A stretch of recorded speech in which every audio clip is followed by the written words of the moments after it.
Российская Республика. В эфире главного национального канала программа «Новый день» на часах 7 часов. Это значит, что самое время встречать это прекрасное утро в нашей компании. В нашей компании вместе с Катериной Винокуровой и мной, Иваном Луцканым. Сегодня 21 октября, день недели понедельник, начало новой рабочей недели. Вчера в нашей республике отмечался День матери, и мы хотим поздравить всех мам, бабушек, в общем, всех тех, кто носит гордое название мамы. Мама, да. Ну а впереди нас ждет новая неделя, вместе с ней и новые праздники и знаменательные события. Так, в течение ближайших 7 дней в стране будут отмечаться такие праздники, как День работников рекламы, День военного спецназа, Всемирный день макарон, День художника, День таможенника России, Всероссийский день гимнастики и многое-многое другое. Вот что не день, то праздник, да, вот куда ни глянь.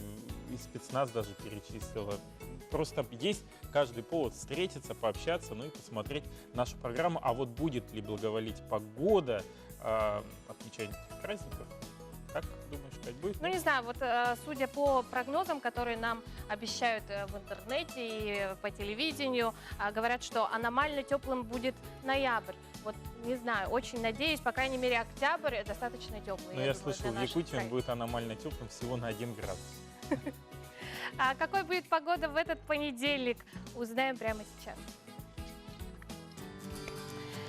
Итак, сегодня в центральных Улусах в 6 часов утра температура воздуха составит -3, -4 градуса. Днем ожидается до +1, 0 градусов. В Заречье утром -3, -7, днем +1, 0 градус. В Южных -1, -2 утром, днем от -4 до +2. В Вилюйских -1, -5 утром, днем -4, а местами +2 градуса. В Нижнеленских -3, -6 утром, днем -2, -6 градусов. В Западных -2, -4 утром, днем +1, -5. В Колымо-Индигирских от -4 до -18 утром, днем -4, -14. А в Янских -4, -7 утром, днем -2, -7 градусов. В северо-западных -7, -13 утром, днем -7, -12. В 6 часов утра температура воздуха в городе Якутске составила -6 градусов. Атмосферное давление 750 миллиметров ртутного столба. Ветер северо-восточный 3,8 метров в секунду. Днем в городе Якутске ожидается -1, +1 градус.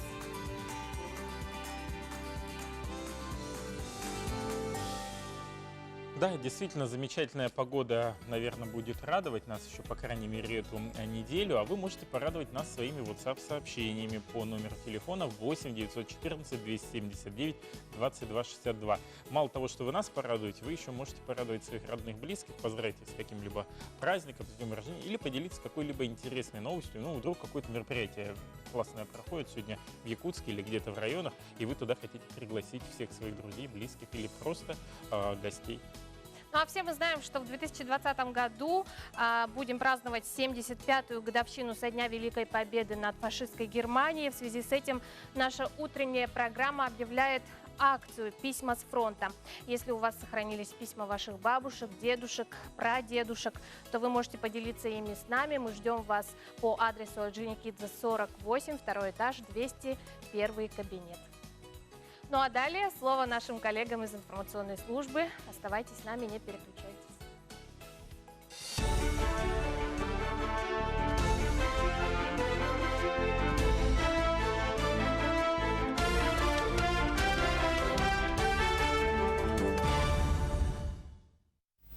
В эфире новости, в студии Анастасия Кобызева. Доброе утро. Губернатор Красноярского края Александр Ус объявил понедельник днем траура по погибшим в результате прорыва дамбы на Золотом прииске в Курагинском районе. Во всех городах региона будут приспущены государственные флаги, а поиски на месте прорыва продолжатся в любую погоду. Тела погибших предполагается доставить в Красноярск. Коммерческая организация, чьи работники проживали в поселке, готова взять на себя расходы по похоронам погибших и оказанию материальной помощи тем, кто пострадал. При необходимости помощь будет оказана и из регионального бюджета.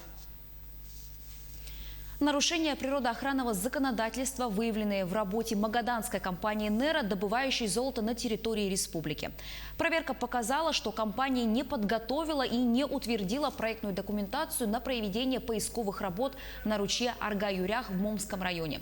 Также для первичной промывки песков на месторождении ручья «Спартак» в Эмиконском районе старатели применяли промприбор, не предусмотренный техническим проектом. Якутская природоохранная прокуратура выявила, что золотодобывающее предприятие также загрязнило 2 ручья в Эмиконском районе. Против компании возбуждено 8 административных дел, на виновных наложен штраф 290 тысяч рублей. Отмечается, что недропользователь устранил все нарушения, а должностное лицо компании привлечено к дисциплинарной ответственности.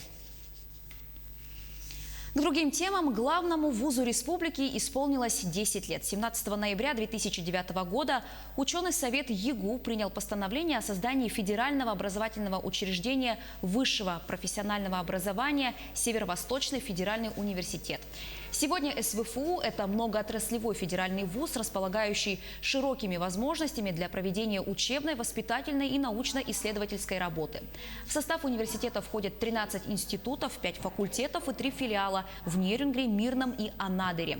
Для студентов созданы все условия. Вуз имеет 40 учебно-лабораторных зданий, 69 компьютерных классов, 6 библиотек, культурный центр, спортивный комплекс со стадионом и бассейном, а также благоустроенные общежития.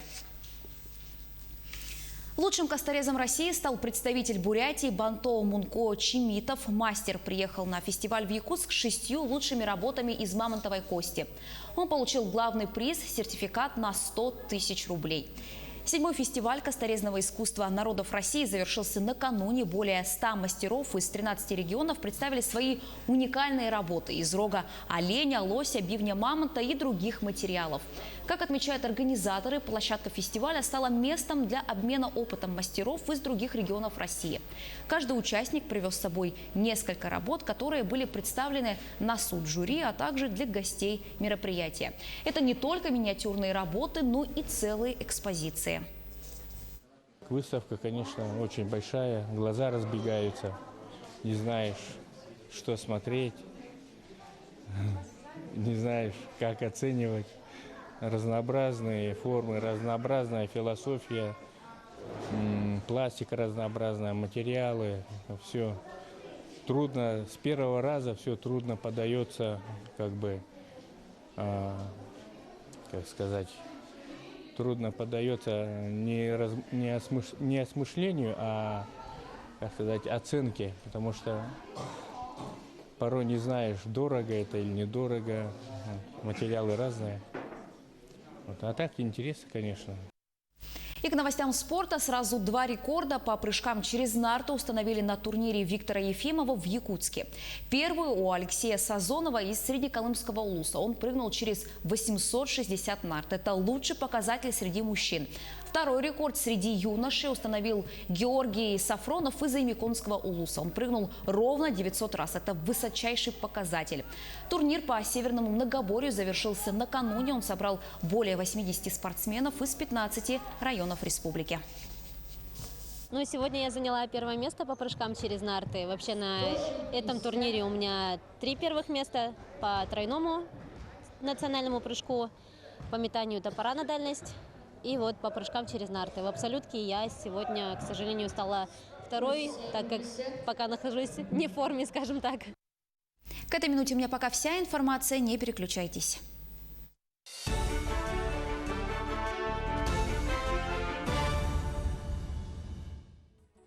Спасибо нашим коллегам. Мы продолжаем и переходим к WhatsApp-сообщениям, которые вы отправляете на наш студийный номер 8 914 279 22 62.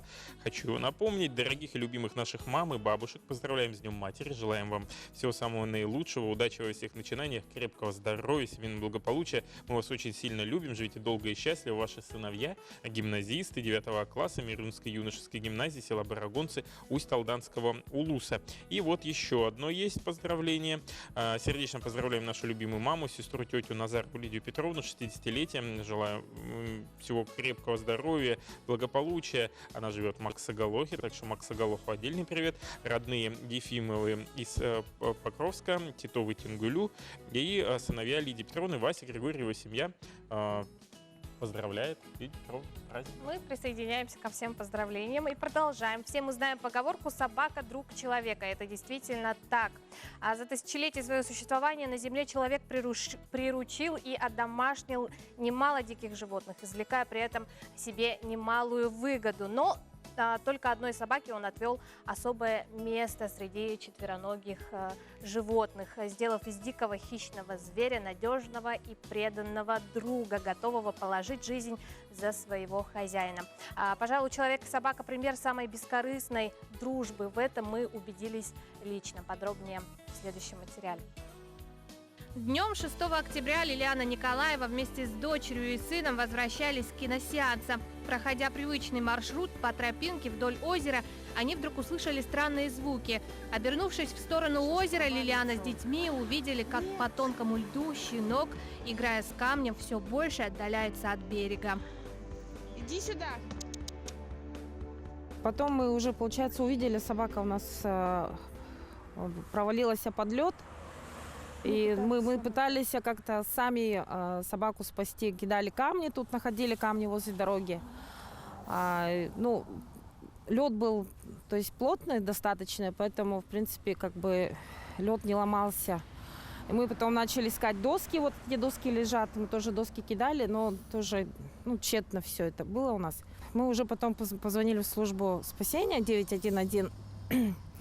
И нам девушка сказала, что на вызов спасатели за помощью собак не выезжают. Да, и тогда я сказала им, чтобы они ехали уже за мной, потому что в воду сейчас пойду я. Сняв с себя кроссовки, куртку, босиком, в штанах и кофте, Лилиана бросилась в воду спасать собаку. Пока мама туда плыла, мы сильно переживали, конечно. Я выбежала на дорогу. Пыталась остановить машины, чтобы какой-нибудь трос или веревочку, чтобы они достали. Они просто сигналили мне и дальше проезжали. Пока вокруг озера образовывалась толпа очевидцев, Лилиана отплывала все дальше. Одной рукой держалась за этот кусок пенопласта, а второй проламывала лед. Доплыв до середины, дна озера уже не ощущалось. Я вообще человек такой, что как бы ставлю себе цели, да, если я должна дойти до нее, то уже как бы должна до нее доплыть, и смысла уже обратно возвращаться уже как бы не было.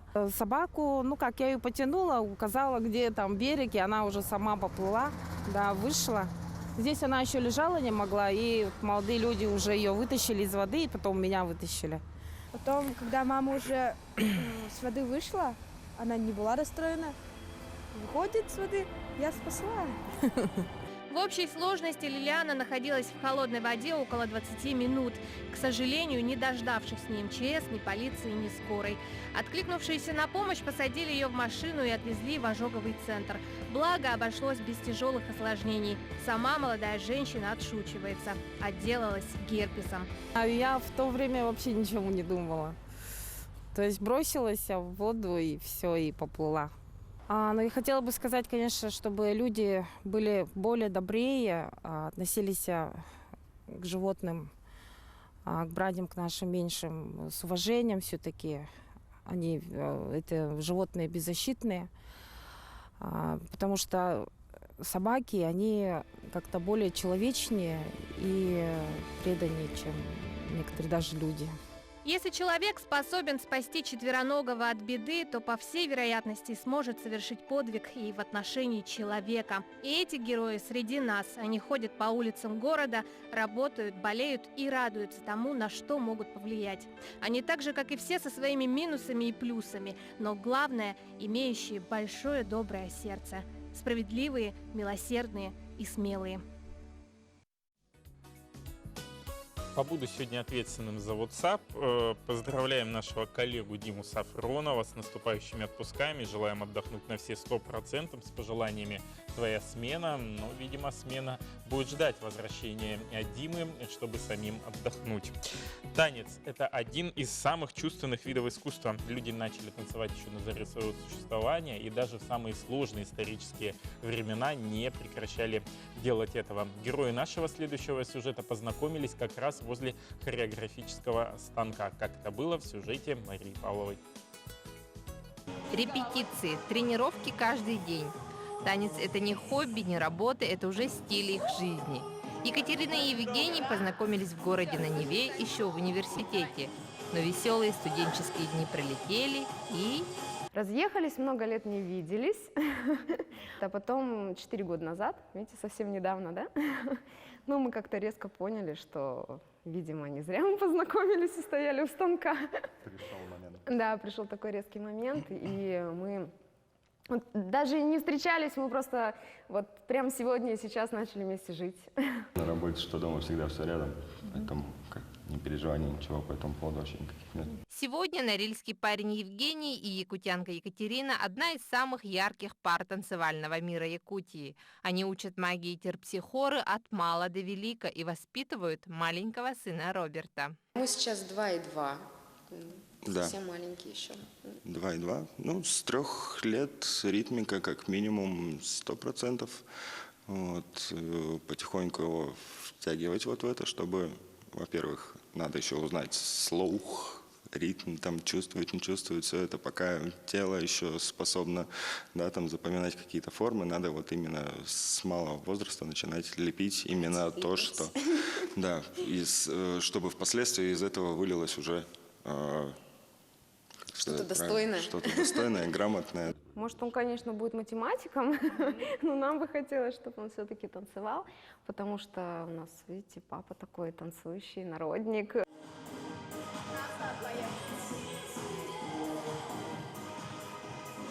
Вот так бодро, энергично начинается каждая тренировка.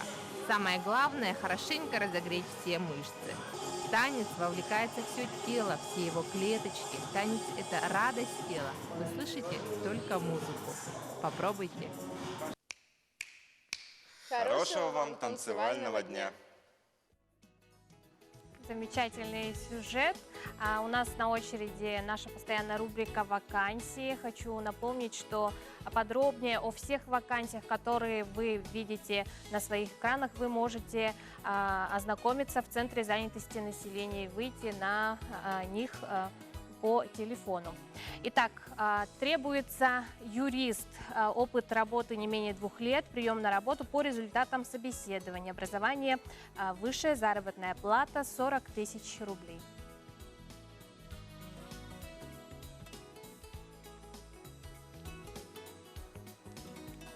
Требуется уборщик производственных и служебных помещений, личные качества, дружелюбие, желание работать, заработная плата от 26 000 рублей.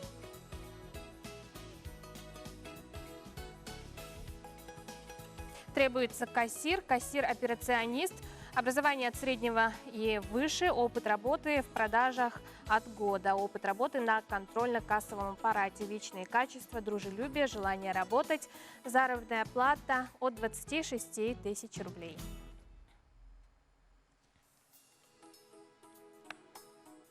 Посмотрел, да, вот основное качество приема всех на работу, да, дружелюбие. Дружелюбие. Да. Я думаю, это немаловажно. Да.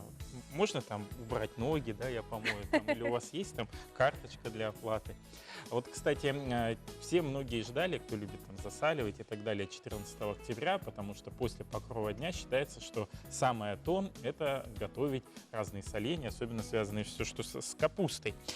Подойдут, безусловно, и местные овощи. В Якутии произрастает непосредственно тот сорт капусты, который необходимый для засолки. Об этом подробнее в нашем следующем сюжете.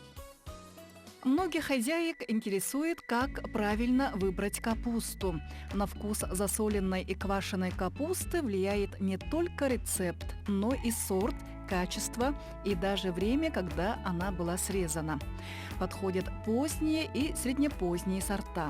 Они самые крепкие и плотные. Лучше выбирать качан самый белый, какой найдете. Такая капуста будет хрустеть. Довольно популярна зимняя слава. Перед покупкой пробуйте качан на ощупь. Надо, чтобы он чуть-чуть похрустывал при нажатии, но в то же время был плотным, а не рыхлым. Обязательно нужно обратить внимание на кочерышку. Она тоже должна быть плотной и сочной. Если выбираете капусту поздней осенью, то проверьте, чтобы она была не подмерзшей.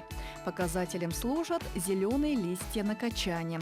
При готовке мы их снимаем, но если их снял продавец, велика вероятность, что они были подморожены, а на качане следов мороза не видно. При закупе капусты не забудем купить тмин, крупную соль без добавок, семена укропа. Конечно, понадобится и морковь. В старину выбирали для засолки будние дни – во вторник, среду и четверг. В листьях белокочанной капусты витаминов больше, чем в лимоне. А капустный сок – отличное средство по уходу за кожей, так как он обладает омолаживающим эффектом. Капусту нужно хранить при температуре около 0 градусов и влажности воздуха 90-95%. При температуре выше 4 градусов капуста начинает прорастать и покрывается грибком. Добрый конкурс «Кулинарный поединок», где команду представили мамы и дочки, собрал не только участников, но и болельщиков, а еще ценителей вкусной и полезной еды, приготовленной самими участницами. По мнению всех, побольше бы таких мероприятий, чтобы девочки твердо знали, уметь готовить – это здорово. Так и сохраняются семейные традиции и семейные ценности. Время очень сильно поменяло отношение людей ко многим традициям, но одной из неизменных остается отношение к еде, особенно если приготовлена она любящими руками для самых родных.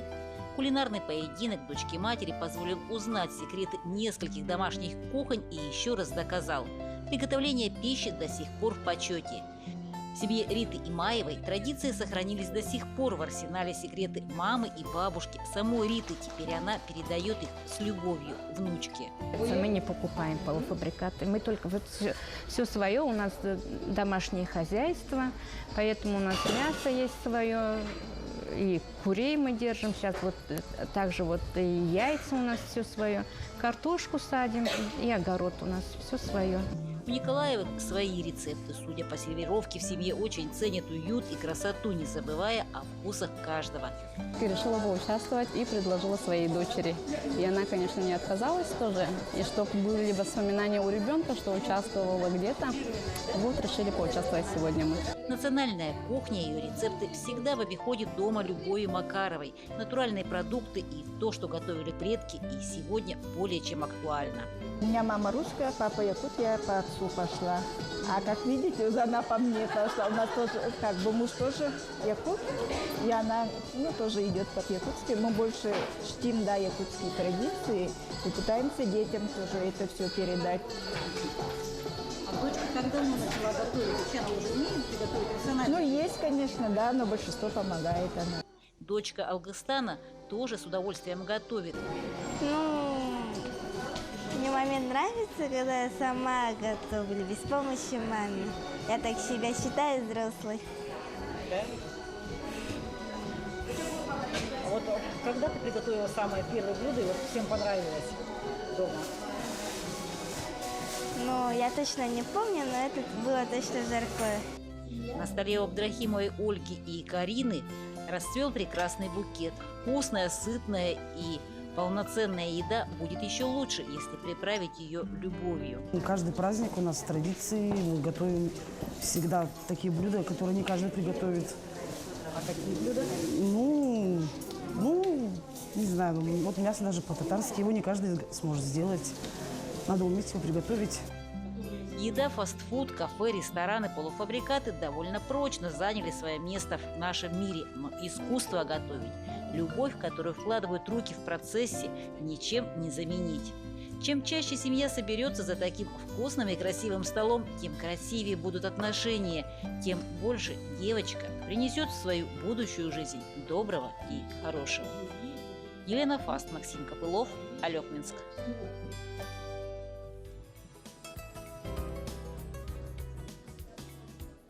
Доброе утро. Вопросы экологии повсеместно выходят сегодня на первый план. Это прежде всего связано с тем, что люди стали понимать, что от состояния окружающей среды напрямую зависит их жизнь и здоровье. Именно с этой целью сегодня Министерством охраны природы Республики ставится задача по улучшению экологической обстановки и благополучной среде. Так, к примеру, вот уже в 13-й раз проводится республиканская экологическая акция «Природа», и мы более подробно о ней сегодня говорим с нашей гостьей. Да, Нургаен Сергеевна Гуринова, главный специалист Департамента по водным отношениям и экопросвещения Министерства экологии, природопользования и лесного хозяйства Республики Саха-Якутия. Доброе утро. Доброе утро. И сразу же первый вопрос. Что за проект? То, что он реализуется 13-й раз. Может быть, какие-то изменения, может, как-то поменялись сами конкурсы?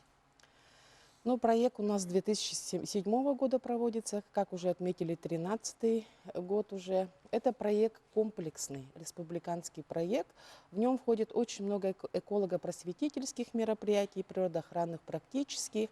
Это субботники, озеленение, лекции, НПК, всевозможные мероприятия, которые у нас проводятся через наши улусные инспекции на местах, а также у нас в столице, в городе Якутске. Ну, хочу я остановиться на республиканских конкурсах. Мы конкурсы ежегодно меняем, чтобы охватить побольше населения, также все слои тоже. В этом году мы объявили 5 республиканских экологических конкурсов. Это вот первое, экология начинается со двора, он у нас уже традиционный, более 30 лет уже проводится. Мы просто поменяли немного форму. То есть надо присылать сюда 2 номинации будут. Это среди частного сектора лучший двор среди организаций. А также еще 3-я номинация – это улучшение нарушенных земель, восстановление среди муниципальных образований. Фотографии нужно отправлять на нашу электронную почту. Это все в положении, я уже в конце скажу, объясню. В Инстаграм-конкурсе мы будем выставлять вот эти все фотографии. Второй конкурс у нас «Красная книга глазами детей». Ну, это рисунков. Мы охватываем побольше детей с 5 до 17 Уже лет. для детей. Да, это среди воспитанников детских садов, также учащихся образовательных и дополнительного образования. То есть там задача нарисовать... Нарисовать, да, животное, которое занесено в Красную книгу, или растение, допустим. Якутии или России? Якутии, именно Республики Саха-Якутия. А 3-й конкурс у нас уже пошли творческие, это авторских песен «Воспеваю природу Якутии». Ну, тут уже понятно, авторские песни, текст, нотные материалы, все надо тоже направлять на электронную почту. Видеозапись, аудиозапись тоже возможно. Еще конкурс у нас один творческий, это литературный, то есть можно написать интересную экологическую сказку, это вот одна номинация. 2-я это эссе, повесть, рассказ. И 3-я номинация у нас это стихотворение идут. Еще самый интересный у нас конкурс, это будет эко-сумки. Эко-сумки тоже по номинациям, среди физических лиц, среди коллективов. Там очень много в положении все расписано. А вот что за эко-сумка? Эко-сумка, ну, мы тряпочная такая. Да, не обязательно там из тряпочной, из лоскутков, можно связать, можно сделать, но главное, чтобы оно вошло в обыденной жизни, люди поменьше использовали полиэтиленовых пакетов. Да. Поменьше, чтобы мусора у нас было. Все эти конкурсы у нас, положения у нас размещены на сайте Министерства экологии. Можете нам позвонить по телефону 34 49 15, приемное министерство, и соединитесь с экологическим просвещением. Просто можно набрать в интернете сайт Министерства экологии. Все эти положения у нас там есть. А сроки проведения этой акции? Сроки проведения у нас до 1 ноября. Победителей мы награждаем дипломами, памятными подарками на торжественном закрытии церемонии нашей 13-й республиканской экологической акции «Природа и мы», которая состоится в КЦ «Сергелявские огни» СВФУ 14 ноября. 16:00. Вот, кстати, по возрастным критериям участия в акции, вот вы сказали, есть отдельно детский конкурс, ну, где есть Да. рисунки, да? А вот в остальных всех мероприятиях Принимает могут все дети население, принимать все желающие, могут все желающие принимать участие. А вот вы где-то смотрели, вот кто самый активный улус, кто всегда очень так принимает участие ярко, не мониторили? Каждый год по-разному получается, потому что мы конкурсы каждый год меняем. По рисункам я хотела бы отметить Дворец детства нашего города Якутска. Очень прекрасные работы поступает. Вот где очень хорошо школа искусств работает, в городе Вилюйске, город Алекминск, допустим, да, а также северные улусы тоже интересные работы отправляют. Просто я не могу сейчас выделить какой-то улус. Уникальные, эксклюзивные работы вот каждый год с разных улусов бывает. Ну, в целом акция, получается, она такая творческая, можно сказать, да? То есть со всех таких сторон. Творческое это вот мы хотим поднять гражданскую активность, позицию, а на самом деле не творческих работ тоже очень много. Ну, это субботники, озеленение, всевозможные акции. У нас с января уже начнется акция «Подкорми птиц», потом уже Международный день земли, сбор батареек, научно-практические конференции, семинары и так далее. И То есть, так далее. если я субботник провел в сентябре, я могу отправить фотографии? Обязательно можете отправить. То есть временной У нас интервал же не субботники, они и весной, и осенью же Да, проводятся. сейчас И озеленение тоже. уже не озеленишь, поэтому как вариант, да. Ну, а мы призываем зрителей принять активное Да. участие. Еще есть возможность подать заявку. Всё До верно. 1 ноября. Ждем вашей работы. Спасибо большое, Нурген Сергеевич, что подошли к нам в студию. Хочется пожелать удачи в проведении этой акции. Надеюсь, она пройдет так же интересно, творчески уже в 13-й раз. А пока А у нас прервемся, реклама. да, на короткую рекламу.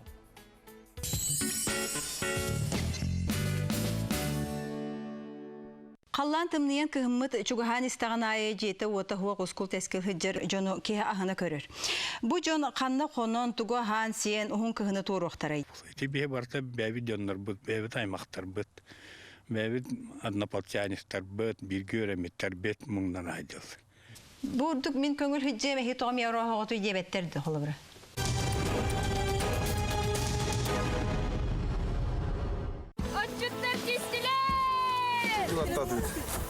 Көрөһөн размера. Bir bugün ornastam. Келендер бүкігір бұны биден ері осқып көріс. Отторун кәһәрге сананнала. Ини тыытыма бі ұрқабы тыытыма жан қас әйті хата-хатамыран кейін баш өрген тұрда. Ки бәті тура хаңар оңырар гымда хаявата хаңар жуха бәті оңырықта болуа. Ерки югаджи поланнан поддержку олықтақпы. Чөчі. Сетті күн. Абаға балағана. Реалити шоу. Күнеркін үйтчат театры. Алтыны сүрбағыз күні. Сақа театры. Оньо мотохороллар. Режиссер Захар Никитин. Хотите, чтобы ваше мероприятие прошло идеально? Киви Кейтеринг – то, что вам нужно. Банкеты и фуршеты под ключ на любой локации. Полная организация. От оформления до обслуживания. Изысканные блюда, стильная подача, индивидуальный подход. Адаптация под формат мероприятия. Возможность создания меню специально для вашего мероприятия. Мы знаем, как сделать стильно, комфортно и вкусно. Киви Кейтеринг. Махтал – это благодарность. Махтал – это любовь и забота. Махтал – это тепло и вкус. Махтал – наше сердце для вас.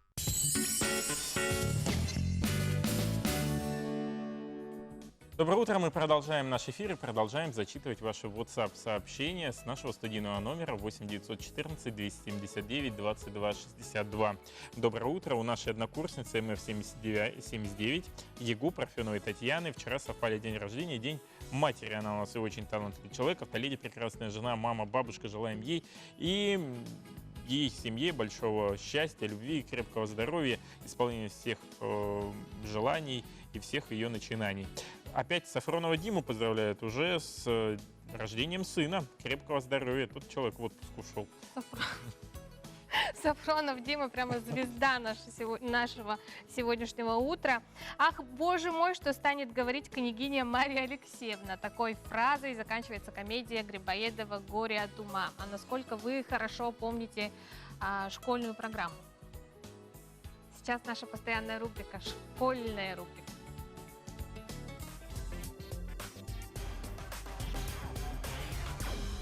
Сколько будет 2 плюс 2, деленное на 2? Ну, 2. Значит, 2 плюс 2, 4, 2. 0, 1. 46. 2. 2 плюс 2 деленное на 2. 2. 4. Деленное на 2, 1. 2. 2. Дележка 1 плюс 2, 3.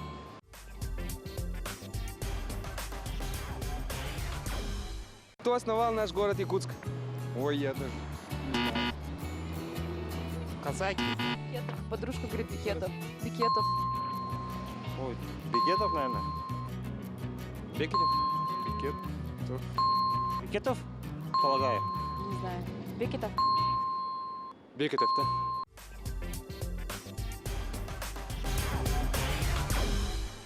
Кто написал «Горе от ума»?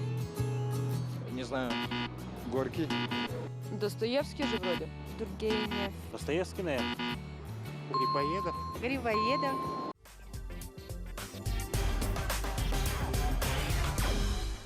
Назовите самый распространенный химический элемент во Вселенной. Это называется ядерный взрыв. Кислород. Гелий. Вода может быть. H2O. Азот. Кислород. Кислород. Водород.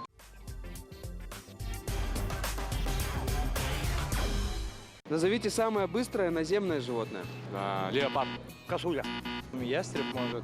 Гепард может быть. Гепард. Гепард, наверное.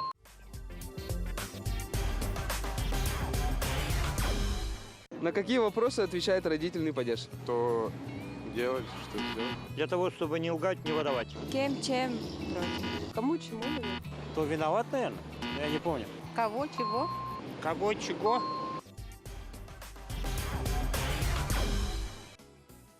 Велел таскать пеленку. Мы репетируем школьную рубрику. Катерина отвечает правильно почти на все вопросы. Почти.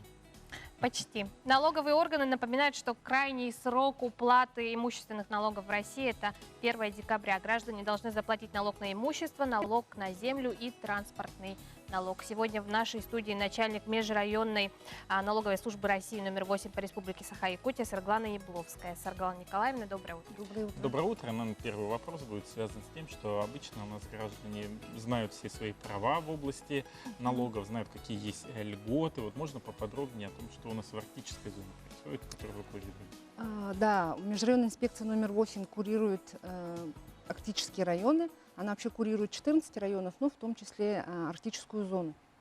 И по инициативе нашего главы Арсена Николаева жителям Арктики предоставлено освобождение от уплаты имущественных налогов. Но вместе с тем надо обратить внимание, что льгота предоставлена на объекты, то есть на землю, на имущество, которые находятся на территории Арктики. Таким образом, если у граждан есть квартира, земля, где-нибудь за пределами арктической зоны, ну, в городе Якутске или за пределами республики, то налог обязательно должен быть уплачен. Но сразу возникает тогда вопрос, вот были последние изменения в законодательстве в части, какие районы относятся к арктической зоне, вот, кто освобожден? Да, на территории республики 13 районов относятся к арктической зоне. Ну, наверное, нет смысла всех перечислять, но из наиболее крупных, у которых большая численность населения, это Верхоянский, Булунский, Среднеколымский, Усьянский районы, а так всего 13 районов. А вот какие есть способы для того, чтобы узнать, во-первых, какие налоги тебе начислены, вдруг, если есть какая-то ошибка, ну, бывает иногда, да, бывает, вот, по налогоисчислению, обратиться непосредственно к вам, и вот по личному кабинету, наверное, у многих возникает вопрос. Ну, самый у нас на сегодняшний день это распространенный наш сервис, это личный кабинет налогоплательщика для физических лиц. Ну и мы сами прекрасно понимаем, что намного удобнее платить, сидя, не выходя из дома, с личного кабинета. Кроме того, оттуда же можно отправить обращение в случае, если есть какая-то неточность в уведомлении, либо какой-то объект не учтен, либо наоборот есть объект, который уже снят с учета, продан, передан там, по наследству и так далее. Отправить оттуда обращение, там же можно уплатить налоги. Если вам необходимо заплатить 3 налога, можно заплатить единым налоговым платежом, то есть одним платежным документом. Угу. Ну, какие-то письма, уведомления, они все-таки поступают. Да, уведомления Что, если они не поступают. приходят, да? Если они не приходят, у нас все-таки на сегодняшний день основная масса уведомлений, ну, я сейчас, если не совру, наверное, больше половины уходит в личный кабинет налогоплательщика. Все то, что мы отправляем Почтой России, по информации, предоставленной Почтой России, основная масса доставляется до граждан. Есть, конечно, в каких-то отдельных районах, может быть, этот процент чуть ниже, но я рекомендую всем, кто не получил уведомление, подойти либо в налоговый орган, либо зайти в личный кабинет. Очень многие не заходят в личный кабинет и посмотреть уведомления, скорее всего, там есть. И хотела бы добавить, что 25 октября во всех налоговых органах республики будет проведен открытый день открытых дверей для налогоплательщика. Можно подойти 25-го. Ну, вот продолжая тему писем и уведомлений, вот иногда такое бывает. Я письмо не получил, ну тогда я платить ничего не буду. Вот действует ли это правило? Нет, конечно, это у нас в Конституции предусмотрено, что каждый обязан заплатить законно установленные налоги. И вот если возвращаясь к уведомлениям, хотела бы все-таки еще раз обратить внимание, что вот на территории Арктики, по данным статистики, проживает 69 тысяч населения, во всех 13 районах. И налоговые органы сформировали и направили 6,5 тысяч уведомлений. Это чуть меньше 10% граждан, все-таки проживающих на территории Арктики, они имеют объекты за пределами Арктики. Основная масса, конечно, в городе Якутске, но и есть, которые за пределами республики. Ну, наверняка с личным кабинетом не дружат, скорее всего, люди преклонного возраста, да? Им сложнее, да, им все-таки сложнее. Можно ли заплатить за другого человека? Можно, можно. То есть это должен быть не обязательно родственник? Не обязательно родственник. Сейчас по закону можно, любое третье лицо может заплатить. Даже со своей личной карточки. Потому что я помню, раньше были проблемы. Раньше были, да. Должен был только человек платить. Да. А теперь у нас есть изменения, что можно заплатить и с личной карточки за любого человека. Ну что ждет тех, кто вовремя не погасит задолженность, срок до 1 декабря? Да, у нас общеустановлен срок 1 декабря, но в этом году он выпадает на выходной, поэтому крайний срок 2 декабря, не позднее 2 декабря. И по пене, как обычно, пени с 3 декабря пойдет пеня, 1/3 ставки рефинансирования. Потом мы направим требования с просьбой добровольно погасить задолженность в такой-то срок. Ну и далее, если задолженность не будет оплачена, то уже взыскивается в судебном порядке и через судебных приставов. Какой срок проверки налоговых органов? В течение 3 лет должен обязательно погасить все свои налоги, если вдруг какая-то задолженность? Такого нет. Исковой? Срок давности?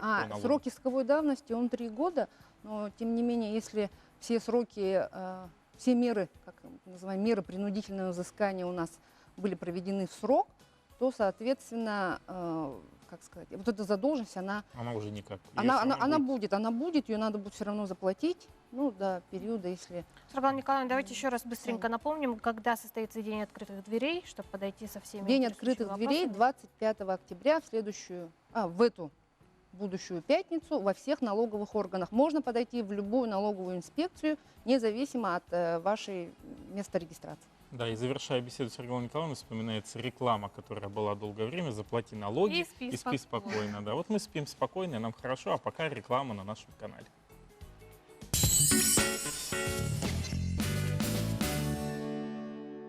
«10 ноября. Сахая. Позабыли, не купили, только время упустили. Делаем умнее. Покупаем квартиру в строящемся доме на улице Полины Осипенко. Старт продаж. Сейчас самое время. АО ДСК 33 13 28. Магазин кожи и меха из снова закрывается. Фабричные цены на все. Спешите купить шубу или дубленку с максимальной выгодой. На Крупской 13. Впервые в Якутске. Огромный выбор пуховиков и модных пар в центре верхней одежды «Торнадо». Скидки и рассрочка до 2 лет. «Торнадо». ТЦ ГАИ, 2-й этаж. Уважаемые жители республики, не упустите возможность приобрести новые квартиры на улице Строителей в городе Якутске. Звоните 459 359.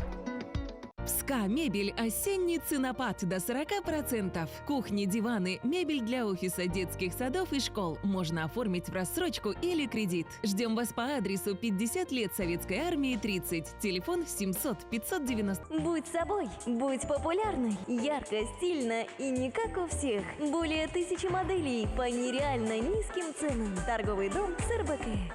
Твердотопливные котлы длительного горения Липснелли Arctic. Инновационный принцип горения сверху вниз с дозированной подачей воздуха. Выносная зольная секция. Увеличенные дверные проемы. 2 режима горения. Липснелли Arctic. Проверено полюсом холода.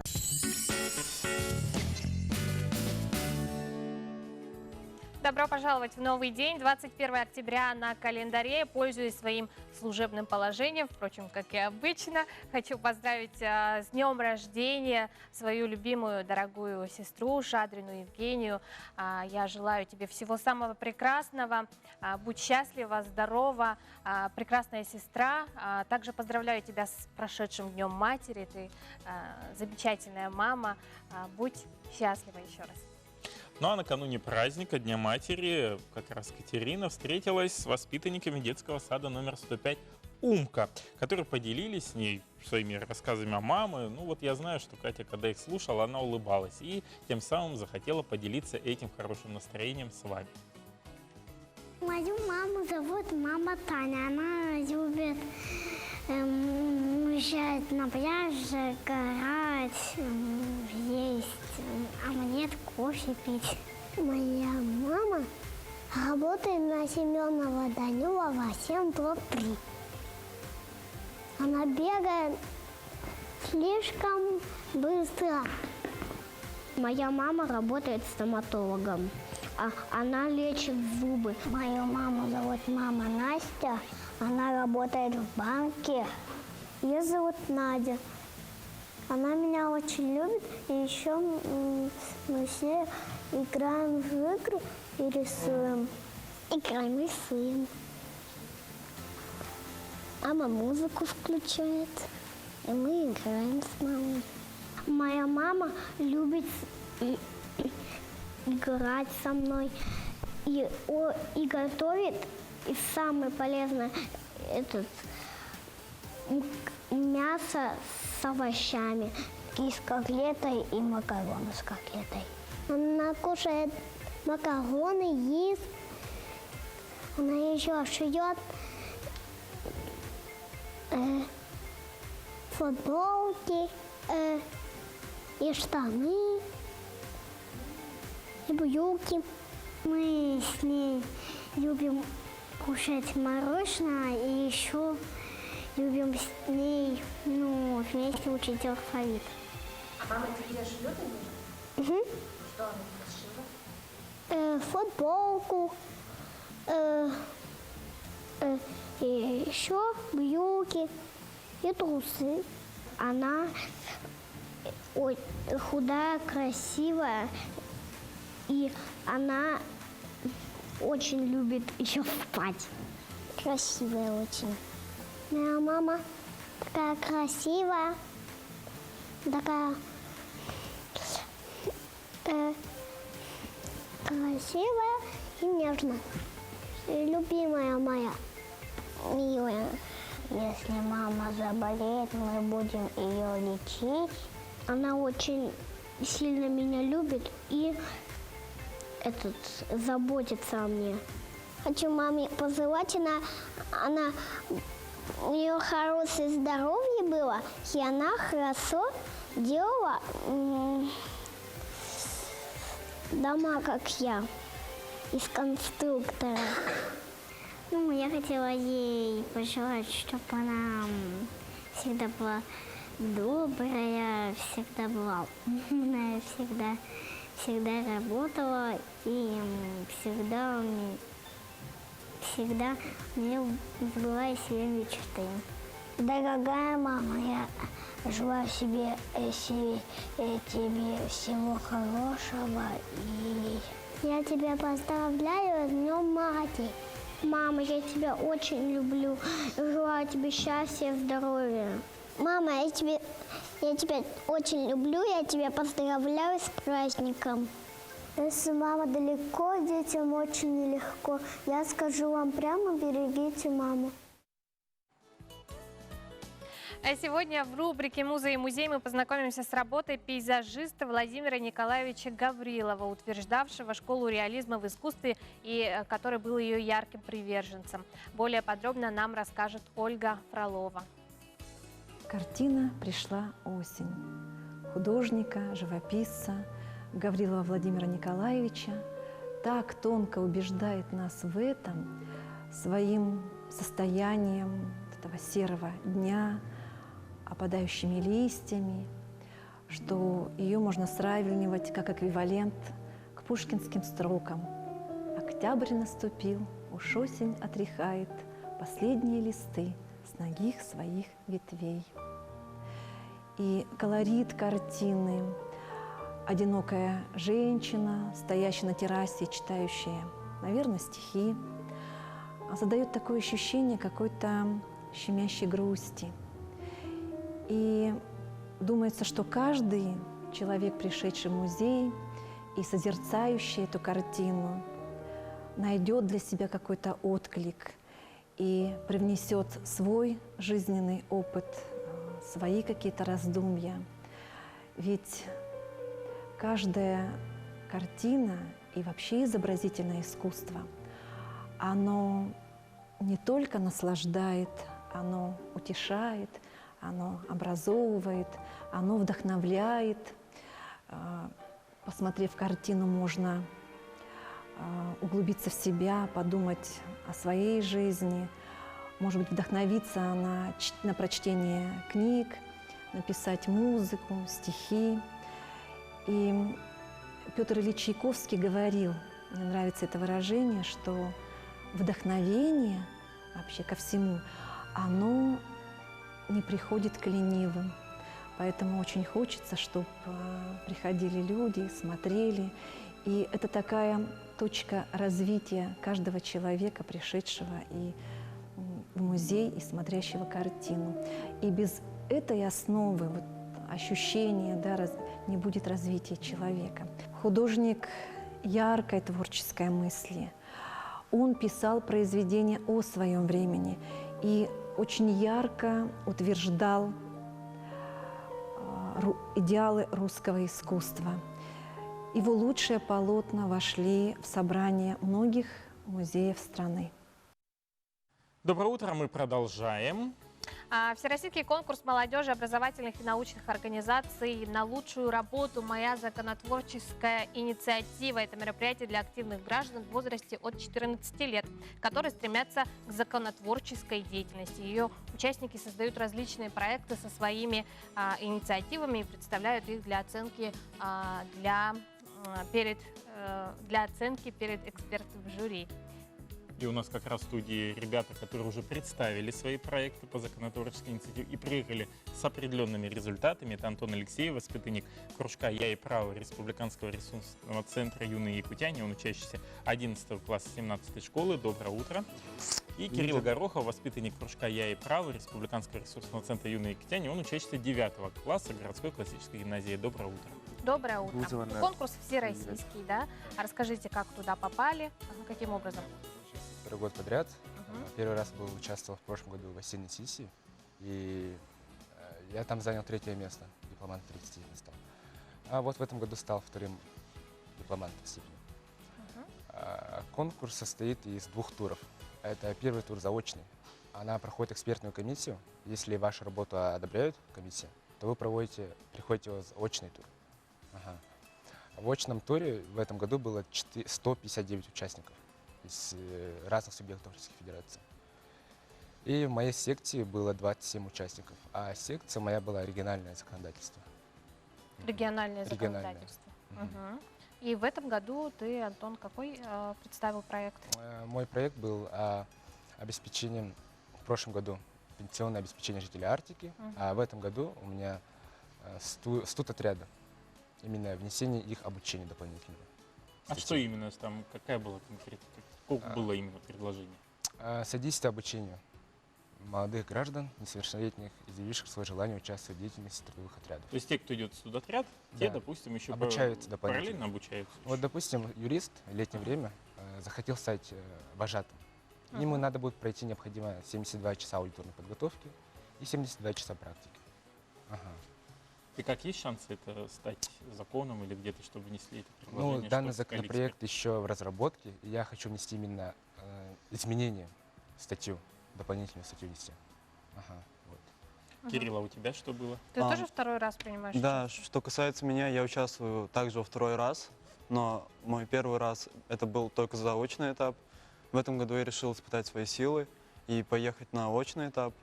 Я считаю, что я выступил хорошо, я стал дипломантом второй степени. И моя тема была правовое регулирование тушения лесных пожаров. Это было федеральное законодательство, потому что я считаю, что эта тема актуальна не только для нашей республики, но и для всей страны в целом, потому что мы все хорошо знаем, что такое смог. Но и часто задаем вопрос, почему пожары так долго тушатся. Возможно, это связано с какой-то неэффективностью, и я решил разобраться с этим. Вот. А с кем удалось познакомиться, с кем пообщаться? Мнение каких экспертов вам, возможно, понравилось? На данном конкурсе было очень много интересных людей, не только экспертов, но и остальных участников. Мы были самые младшие, по сути, школьники. Большая часть это были студенты.